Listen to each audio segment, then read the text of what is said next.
Chaldean ay matatagpuan sa katimugang bahagi ng Babylonia at kanang pampang ng Euphrates River.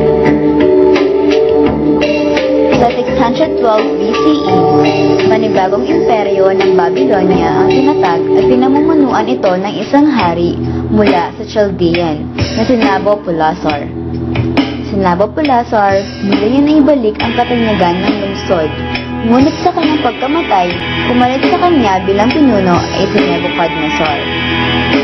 Si Nebuchadnezzar ang anak ni Nabopolassar.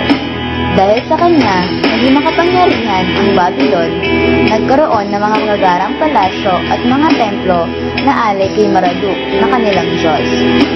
Siya rin ang nagpatayo ng hanging garden na nakasama sa Wonders of Ancient World.